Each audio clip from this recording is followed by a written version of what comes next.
Кыргызстандагы ооруканалардын көпчүлүгү кошумча жарык бөлүп берүүчү генераторлорго өтүшкөн. Андыктан электр энергиясы үзгүлтүккө учураган маалда кооптуу маселе жаралган жок. Ак халатчандар күндөгүдөй эле бейтаптарга туруктуу медициналык көмөк көрсөтүшкөн. Ал эми кызыл аймактагы ооруканаларда да көйгөй жаралган эмес. Бүгүн ушинтип свет электричество өчүргөнүнө байланыштуу биздин өтө оор акыбалда пациенттер жок.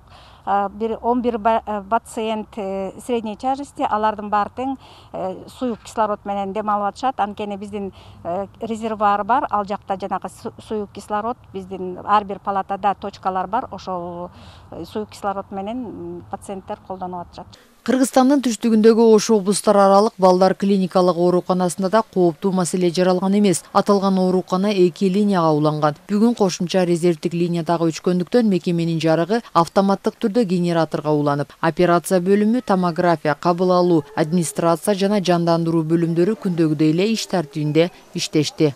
Бизде свет өчкөн жок. Анткени биздин больницанын өзүнчө генератору бар. Свет өчкөндө эле свет кайра жанат бизде. Азыр бүт ошо компьютер, керектүү аппаратуралар бизде иштеп атат. Андай кыйынчылык болгон жок. Светтер күйүп атат. Азыр өзүңүздөр деле көрүп турасыздар. Ошо свет өчкөн жокта бардыгына жардам берип атабыз. Бизге постоянно свет болот. Жандандыруу бөлүмүндө бул жерге өтө оор балдарды келип атат. Азыр эле приемдон бир баланы кабыл алдык. Бул ноокаттан келди. Ошо добустордон мурунку пневмонияны азыр кабыл алып жаткырып эмгелеп атабыз. Ооруканаларда электроэнергия бул биринчи категориядагы потребительдер бардык реанимация, операционный залдардын бүттүгү генератор менен обеспечение болуш керек. Аларды биз текшерип чыкканбыз убагында. Генераторлор болмок, бар болчу. Бирок кээ бир жерлерде мүчүлүштөр болушу мүмкүн. Энергетиктердин бардыгы свет өчкөндө эле бүгүнкү күндө нештатный ситуация болгондо ошол крупный объектилерге дежурствого чыгып кетишти бүт энергетиктер. Ал эми Борбор калаанын чоң көчөлөрүндө жол чырактар өчүп, тыгындар пайда болгон. Мындан улам Бишкек шаардык милициянын кайгылуу кызматы күчөтүлгөн тартипте иш алып барышты. Ага кошумча 600дөн ашык кызматкер тартылган. Бишкек шаардык ички иштер башкармалыгы боюнча милициянын кайгылуу кызматынын бардык өздүк курамы, анын ичинен аппараттык составдагы күчөтүлгөн тартипте жолдордун кесилишинде иш алып барып жатат. Көп өтпөй Кыргызстандын аймактарында 60% жарык берилип, этап менен бардык жерде электр энергиясы жанданды.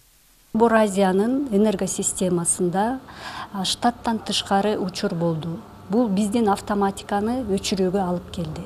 Ошондуктан бардык Кыргызстандын биздин электро колдонуучулардын электр энергиясы өчүп калды. Азыркы учурда Министерство энергетиканын тапшырмасы менен биздин ыкчам оперативдүү персоналыбыз кызуу иштеп жатат. Поэтапный бардык биздин электро колдонуучуларды свет менен кайра жандыруу иштери жүрүп жатат. Электр энергиясынын плансыз үзгүлтүккө учураганына байланыштуу Бишкек шаарындагы бардык турак жай коммуналдык чарба муниципалдык Бишкек свет, Бишкек горлифт, Бишкек суу канал сыяктуу мекеме ишканалар күчөтүлгөн тартипте иш алып барышып, абалды турукташтырышты. Сарагүл Полотова, Улукбек Абдыев, ЛТР, Бишкек.